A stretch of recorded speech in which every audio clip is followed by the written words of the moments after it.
¿Qué tal, muchachos? ¿Cómo están? Excelente tarde. Espero que estén muy bien y espero que hayan tenido un fin de semana muy ameno, muy estudioso y muy familiar. Entonces, vamos a retomar nuestras sesiones. Recuerden que ya estamos prácticamente a 2 semanas. Sé que se los recuerdo mucho, pero me inquieta de sobremanera que ustedes estén abocándose a sus estudios en esta última recta del camino. Pues, sin más que hablar, vamos a retomar nuestras sesiones de amparo. Y recuerden que estamos en el tema más interesante y es el cumplimiento o el incumplimiento de las ejecutorias en materia de amparo.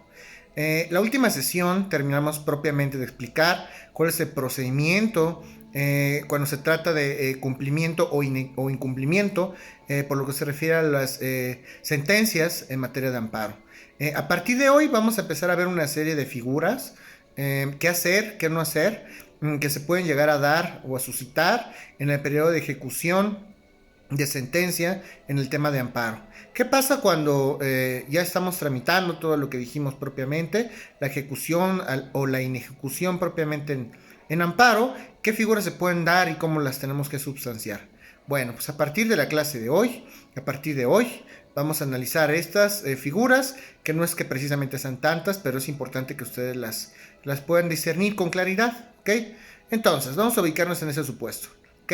Se concede la sentencia de amparo, ¿ok? Y cuando se concede la sentencia de amparo, recuerden ustedes que la autoridad jurisdiccional en materia de amparo, ya sean los juzgados de distrito, los tribunales unitarios de circuito o los tribunales colegiados de circuito en su defecto, lo van a hacer de conocimiento de la autoridad responsable para que de cumplimiento propiamente a la ejecutoria en materia de amparo, ¿ok? Ahora sí, vamos a leer específicamente hoy de la repetición del acto reclamado. Es el primer supuesto al que nos vamos a confrontar, ¿ok? Repetición del acto reclamado. Importantísimo, grábenlo en sus mentes. Repetición del acto reclamado, ¿ok? Vamos a pensar entonces que puede ser un tribunal colegiado de circuito, en el caso de amparo directo, o un juzgado de distrito, en cuestión, o un tribunal unitario de circuito, tratándose de amparo indirecto, remite o da la instrucción a la autoridad responsable de que ya se considera la sentencia constitucional, ¿ok? Ya se considera la sentencia de amparo y por ende la protección constitucional. La autoridad responsable, por ende, pues tiene que dar cumplimiento a ese ejecutorio de amparo, ¿ok? Pero ¿qué pasa propiamente? Primero, ¿qué pasa si la autoridad responsable al momento de dar cumplimiento a esa ejecutoria pronuncia un acto exactamente idéntico, totalmente idéntico al que nosotros impugnamos a través del amparo como medio de control constitucional? Pues está emitiendo un acto exactamente igual y en esencia está cometiendo una repetición del acto reclamado. El acto reclamado ya se había atacado, se había impugnado a través del amparo, tramitado en forma de juicio, ya se concede el amparo, y si se concede el amparo es para que la autoridad responsable pues deje insubsistente ese acto y en su lugar dicte uno, adecuándose a los pormenores que se establecen propiamente en la sentencia al momento de dictar el amparo. Pero si al momento de dar cumplimiento a la ejecutoria en materia de amparo, ¿qué pasa si la autoridad responsable vuelve a cometer exactamente un acto igualito, idéntico al que se reclamó en la vía constitucional? Pues estamos frente a la figura del acto reclamado. ¿Y qué tenemos que hacer en este supuesto, señores? Lo primero que tenemos que hacer es denunciar. Vamos a denunciar la repetición de este acto reclamado. Y esta repetición del acto reclamado la tenemos que denunciar ante la autoridad jurisdiccional que en materia de amparo haya concedido la protección constitucional. Recuerden ustedes que si es en amparo tramitado en la forma directa, será ante los tribunales colegiados de circuito, o si se tramitó en su forma indirecta, será ante los juzgados de distrito o los tribunales unitarios de circuito, ¿ok? ¿Cuánto tiempo tiene el quejoso o el tercero interesado, que son las dos partes que pueden plantear una repetición del acto reclamado? ¿Cuánto tiempo se tiene para substanciar esta denuncia de repetición del acto reclamado? Pues se tienen 15 días. Y empiezan a contarse esos 15 días un día después de que surta efectos, publicación del acto reclamado, o vamos a pensar en una sentencia, si se publica un día, surte efectos, y un día después de que surta efectos, el día 1, un día después de que surta efectos la notificación, se empezará a computar el día 1. Pues a partir de ese momento, pensando en una sentencia o pensando en cualquier otro acto reclamado, se tienen 15 días posteriores a que surta efectos la notificación de ese acto. 15 días se tienen para que el tercero interesado o el quejoso haga la denuncia ante la autoridad jurisdiccional que concedió la protección constitucional de esta repetición del acto reclamado. ¿Y qué pasa? Una vez que el colegiado, el distrito o el unitario conocen esta denuncia, inmediatamente van a glosar el expediente, van a documentar la denuncia, van a abrir este caso y le van a dar 3 días a las partes para que van a correr traslado a las partes y le van a dar 3 días para que manifiesten lo que su interés convenga, propiamente dicho. Y la autoridad responsable tendrá que remitir o tendrá que mandar un informe dentro de los 3 días a la autoridad jurisdiccional que concedió en este caso la protección constitucional. Después de eso, entonces nos vamos a abocar al conocimiento y vamos a saber si existió o no repetición del acto reclamado. Una vez que ya se radica y que se le da vista a las partes, vamos a pensar si el juez de distrito o el tribunal unitario de circuito fueron los que concedieron la protección constitucional, inmediatamente va a remitir el expediente a los tribunales colegiados de circuito, o tratándose de amparo directo, el tribunal colegiado de circuito va a remitir los autos a la corte para que sigan propiamente el procedimiento de incumplimiento de ejecutoria o de repetición del acto reclamado, en ese sentido, ¿ok? Y bueno, pues vamos a imaginar esto, y tanto el Tribunal Colegiado de Circuito como la Suprema Corte de Justicia de la Nación van a determinar al final del día si hubo repetición del acto reclamado o no hubo repetición del acto reclamado, ¿ok? ¿Y qué pasa si hubo repetición del acto reclamado al final? Si hubo repetición del acto reclamado al final, entonces inmediatamente ya sea el colegiado o la corte va a hacer el proyecto de separación de sus funciones de la autoridad responsable que cometió este incumplimiento, independientemente de las sanciones penales y de las sanciones a que se haga acreedor, y naturalmente se va a poner a disposición del juez de distrito para que el juez de distrito consigne por el delito que corresponda, es decir, por el incumplimiento o acatamiento a una sentencia en materia de amparo, por omitir dar cumplimiento a una sentencia en materia de amparo. Recuerde que ese es un delito especial, ¿ok? Ahora, ¿qué pasa si la autoridad responsable al momento de hacer esta repetición del acto reclamado actuó de manera dolosa?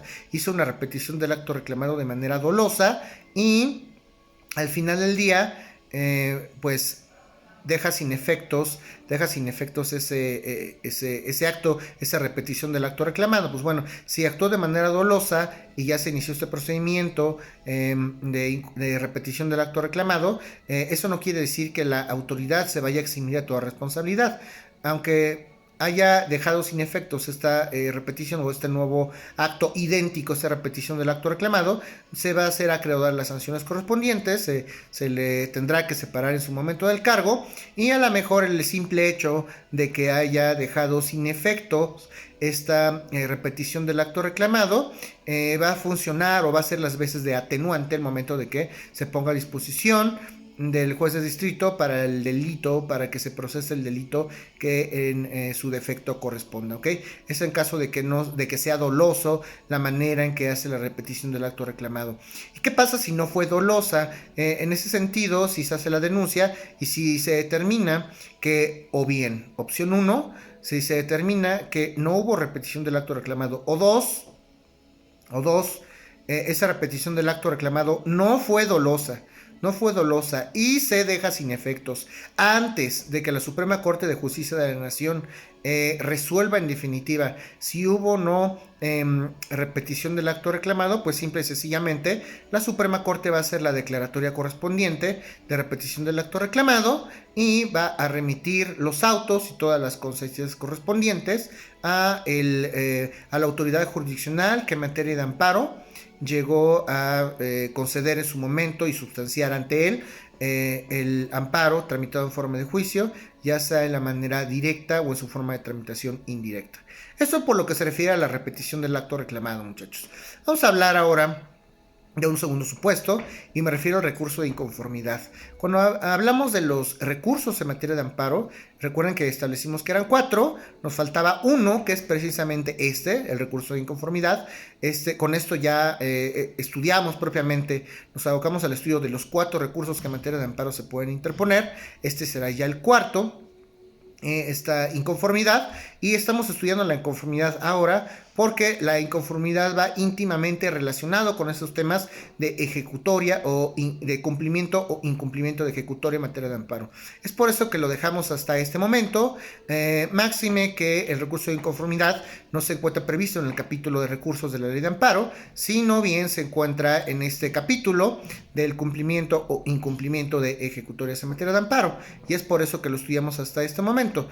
Y en principio, pues ya como estamos estudiando y abocándonos a esos temas de cumplimiento o incumplimiento de ejecutorias en materia de amparo, vamos a establecer cuáles son claramente los supuestos en los que tiene cabida ese recurso de inconformidad en materia de amparo. Pues el recurso de inconformidad en primera instancia procede contra algunas resoluciones. ¿Contra qué tipo de resoluciones? Pues en primera instancia contra las resoluciones que tengan por cumplida la ejecutoria en materia de amparo. Eso es el primordial común denominador de este recurso. Primero, el recurso de inconformidad va a proceder contra aquellas resoluciones que tengan por cumplida la ejecutoria en materia de amparo. Recuerden que cuando la autoridad da cumplimiento a la ejecutoria en materia de amparo, a nosotros como quejosos nos dan 3 días para que manifestemos lo que nuestro interés convenga, para ver si nosotros podemos determinar si hubo alguna repetición del acto reclamado, si hubo alguna otra figura, o si simplemente no dio cumplimiento, hay incumplimiento de la ejecutoria, hay exceso o defecto al momento de ejecutar la sentencia de amparo. Bueno, pues en ese supuesto nosotros tenemos que hacerlo valer, pero si aún así cuando hacemos valer detectamos que hay un exceso o defecto, o que hay una repetición del acto reclamado, etcétera, y aún así la autoridad jurisdiccional en materia de amparo que concedió la protección constitucional, ya sea juez de distrito, unitario o colegiado, si aún así dicta una resolución determinando que se cumplió cabalmente la ejecutoria en materia de amparo, cuando sabemos que no es así, pues podemos plantear el recurso de inconformidad. Ese es el primer supuesto. Contra todas esas resoluciones que tengan por cumplida la ejecutoria en materia de amparo. Segundo supuesto, contra todas aquellas resoluciones que declaren formalmente que existe una imposibilidad material o jurídica para cumplir en ese sentido la ejecutoria de amparo, o aquellas que ordenen el archivo definitivo del asunto del expediente de amparo, donde se sustanció el amparo, por considerar precisamente o que ya se concedió, o que ya se cumplió cabalmente la ejecutoria de amparo, o que existe una imposibilidad material o jurídica para cumplir la ejecutoria en materia de amparo. Ese es el segundo supuesto.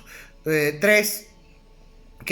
Contra aquellas resoluciones que declaren sin materia propiamente, contra aquellas resoluciones que declaren sin materia o que la materia sea infundada al momento de hacer una declaratoria general de inconstitucionalidad, o bien que se declare fundada o improcedente una denuncia de repetición del acto reclamado, ya sean cualquiera de los dos supuestos, o una declaratoria de inconstitucionalidad o en una repetición del acto reclamado. En primera instancia, si yo substancio una denuncia por repetición del acto reclamado, que es el tema justamente que vimos anteriormente, y al final resulta que hay una resolución donde determina que no hubo propiamente repetición del acto reclamado, contra ese supuesto procede la inconformidad. O también en el siguiente supuesto, cuando se declare infundada e improcedente, propiamente cuando se declare infundada o improcedente la denuncia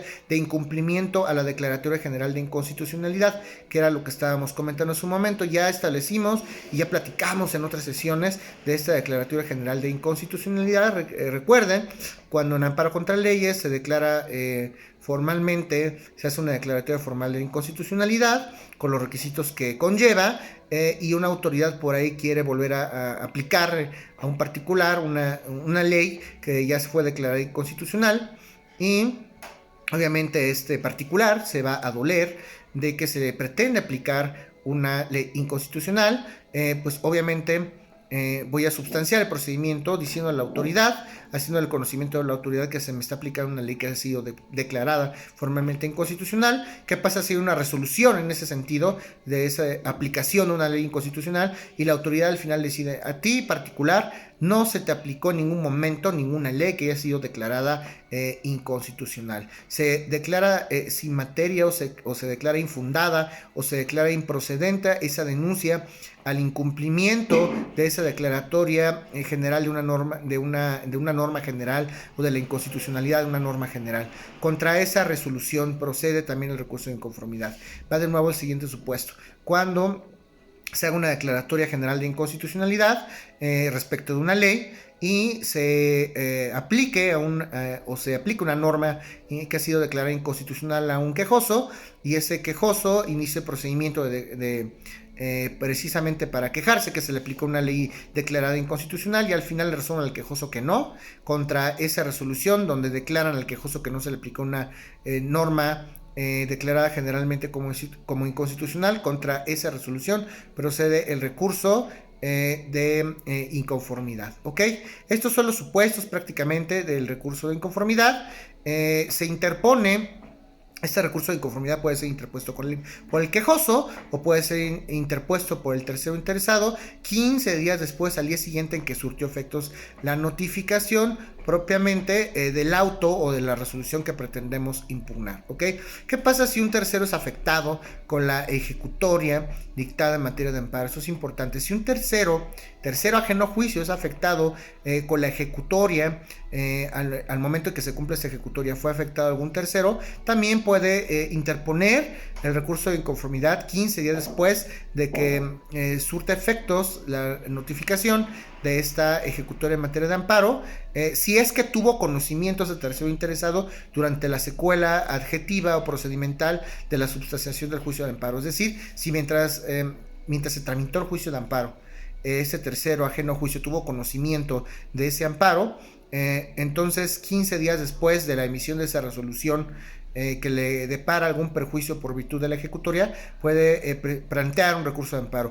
O si no tuvo conocimiento al momento que se tramitó el amparo, precisamente de que se tramitaba el amparo, el tercero interesado o el tercero afectado con esa ejecutoria en materia de amparo tiene 15 días para substanciar el recurso de inconformidad para que no le cause un perjuicio esta aplicación de esta ejecutoria en materia de amparo desde el momento en que se entera del acto que le está afectando. Tendrá 15 días entonces, después de que se hace conocedor o que conoció propiamente el acto que le afecta o que le depara perjuicio propiamente después de haber sido aplicada en su perjuicio la ejecutoria en materia de amparo. Pero ojo, esto es muy importante también, no es que si un tercero plantea el recurso de inconformidad, no es que vaya a atacar directamente a la ejecutoria de amparo, solamente va a atacar aquellas cuestiones de la ejecutoria de amparo que específicamente le afectan a ese tercero.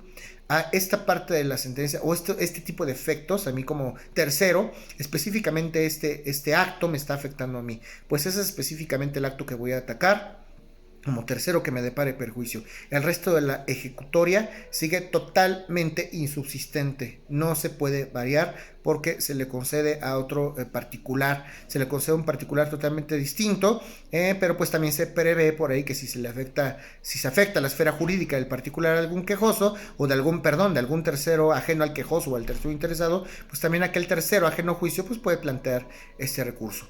Solamente hay una excepción en la regla contra aquellos actos previstos en el artículo 22 de la Constitución de penas inusitadas contra actos privativos de la libertad cuando la